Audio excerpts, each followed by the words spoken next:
బోధన్ తెలంగాణ శరీర అవయవ దాన సంస్థ ఆధ్వర్యంలో అవగాహన కార్యక్రమం నిర్వహించారు.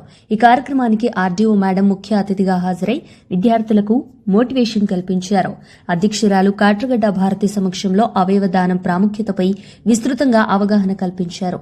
అవయవదానం, నేత్రదానం, రక్తదానం, దేహదానాలపై అవగాహన కల్పించి అవయవదానం చేయవలసిన అవసరం గురించి వివరించారు.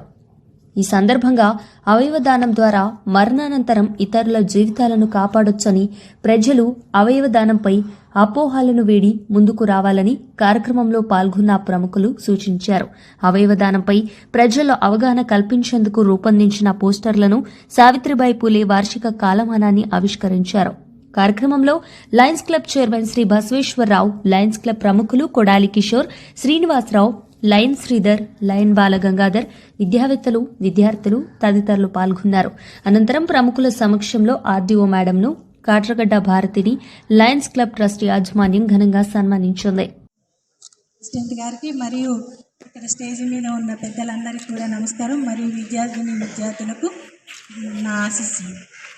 మనకు ఇప్పుడు అవయవ దానం ఏ విధంగా చేయొచ్చు, ఎన్ని రకాలుగా చేయొచ్చు అనే విషయాన్ని మన స్టేట్ ప్రెసిడెంట్ గారు వివరించారు. అంటే అవయవ దానం అనేది ఒక మహోన్నతమైన కార్యక్రమం. మనం ఒక వ్యక్తికి పునర్జన్మని ఇచ్చినట్టే, అది ఒక వ్యక్తికి మనం పునర్జన్మనిచ్చినట్టు అవుతుంది. అదేవిధంగా దానివల్ల మనం లేకపోయినా, మన బాడీ లేకపోయినా కానీ, మన కళ్ళు కానీ, మన అవయవాలు కానీ ఒక వ్యక్తికి ఉపయోగపడుతున్నాయంటే అదంతా హర్షించదగ్గ విషయం.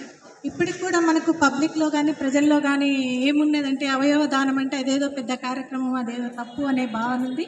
అలాంటి భావన లేకుండా అంటే మీరు పిల్లలు యూత్గా మీ పెద్దలకు కానీ సమాజంలో కానీ తెలియజెప్తారనే ఉద్దేశంతో ఈరోజు ఈ కార్యక్రమాన్ని ఏర్పాటు చేయడం జరిగింది.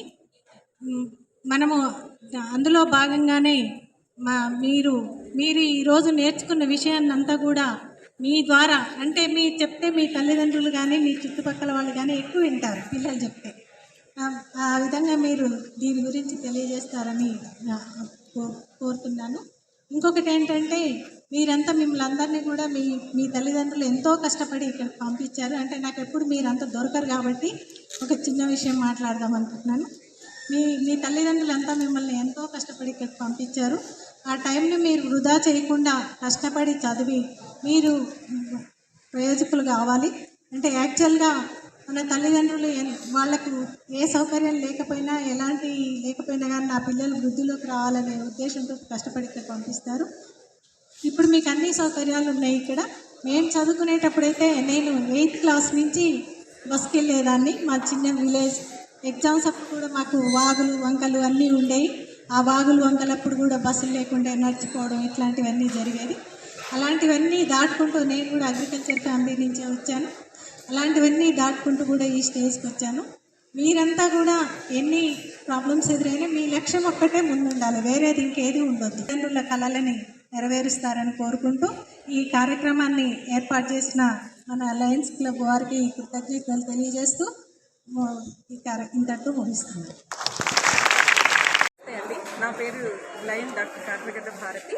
తెలంగాణ శరీర అవయవదాతల సంఘానికి అధ్యక్షురాలుగా గత 12 సంవత్సరాల నుంచి నేను కృషి చేస్తూ ఉన్నాను.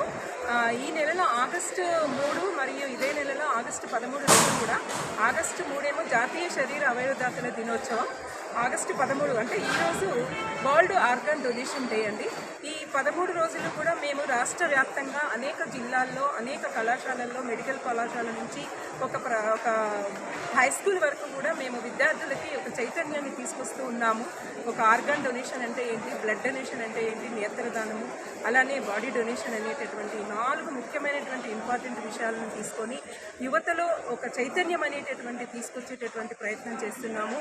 ఆ వెనకాల ఉన్నటువంటి నాయకురాలు శ్రీమతి డాక్టర్ గూడూరు సీతామహాలక్ష్మి గారు, వారి నేతృత్వంతో మేము ఈ యొక్క కార్యక్రమాలు అనేటటువంటివి నిర్విఘ్నంగా నిర్వహించుకుంటూ వస్తున్నాము.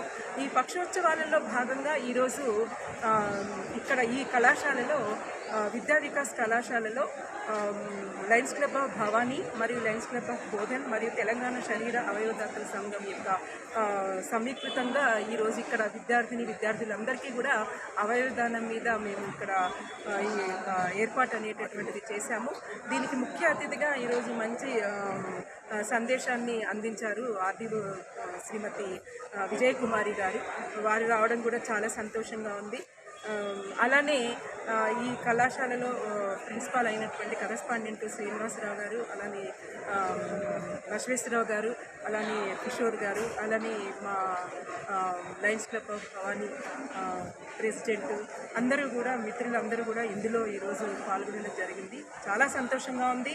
ఇంకా మేము చైతన్యం తీసుకొచ్చేటటువంటి ప్రయత్నం చేస్తూ ఉన్నాము. ప్రభుత్వానికి కూడా అనేక సార్లు మేము అవయవదాతకి కావాల్సినటువంటి దాని గురించి కూడా మేము అనేక సార్లు వైద్య శాఖాధికారుల దగ్గరికి, మంత్రివర్యుల దగ్గరికి వెళ్ళడం జరిగింది. అలానే సెక్రటేరియట్కి వెళ్ళి అధికారులను కూడా కలవడం జరిగింది. ఎవరైతే రియల్గా అవయవదానం చేస్తారో, బ్రెయిన్ డెత్ అయి మరణిస్తూ ఇంకొంతమందికి ప్రాణం పోస్తారో అలాంటి అవయవదాత కుటుంబానికి ఒక అవుట్సోర్సింగ్ జాబ్ అనేటటువంటిది ఆ కుటుంబంలో ఒక సభ్యుడికి ఇవ్వాలని కోరుతున్నాము. అదేవిధంగా నేషనల్ ఫెస్టివల్స్ సందర్భంగా ఎవరైతే అవయవదాత చేశారో ఆ కుటుంబ సభ్యుల్ని సగౌరవంగా గౌరవించాలి అనేది ఒకటి. ఇంకొకటి ముఖ్యంగా అంత్యక్రియలు అనేటటువంటివి కూడా ప్రభుత్వ లాంఛనాలతోటి జరగాలండి. ఎందుకంటే ప్రతి అవయవదాత కూడా ఒక సైనికుడితోటి సమానము. సైనికుడికి ఏ విధంగా అయితే ప్రభుత్వ లాంఛనాలతోటి అంత్యక్రియలు నిర్వహిస్తున్నామో అదేవిధంగా ప్రభుత్వ లాంఛనాలతోటి అవయవదాతకు కూడా అంత్యక్రియలు నిర్వహించాలని చెప్పేసి ప్రభుత్వాన్ని పదే పదే కోరగా అసెంబ్లీలో పార్టీలకు అతీతంగా ఒక మంచి చర్చ అనేటటువంటి జరిగిన అనంతరము వైద్య శాఖ మంత్రులైనటువంటి రాజనరసింహ గారు మరి మన ముఖ్యమంత్రి వర్యులు కలిసి ఒక జీవోని తీసుకురావడం జరిగిందండి. 124 అనేటటువంటి జీవోని తీసుకొచ్చారు. అది సెక్రటేరియట్లో ఉంది. ఆ జీవో వచ్చింది కానీ ఆ జీవో గురించి ఇంకా ప్రజల్లో అవగాహన అనేటటువంటిది కలగడం లేదు. అలా అవగాహన కూడా కల్పిస్తూ ఆ జీవో గురించి ప్రజల్లో చైతన్యం తీసుకొస్తూ మేము ముందుకు సాగుతున్నాము. ఇందులో మాకు సహకరిస్తున్నటువంటి ప్రతి ఒక్కరికి, అలానే మీడియా ద్వారా కూడా మేము చాలాసార్లు మేము చేస్తున్నటువంటి ఉద్యమం ఏదైతే ఉందో ఈ సమాజానికి ఉపయోగపడేటటువంటిది నిస్వార్థంగా చేసేటటువంటి సేవ కాబట్టి మాకు మీడియా మిత్రులందరూ కూడా సహకరిస్తున్నారు. వారందరికీ కూడా సభాపూర్వకంగా మా పక్షాన హృదయపూర్వకమైనటువంటి ధన్యవాదాలు తెలియజేస్తున్నాను.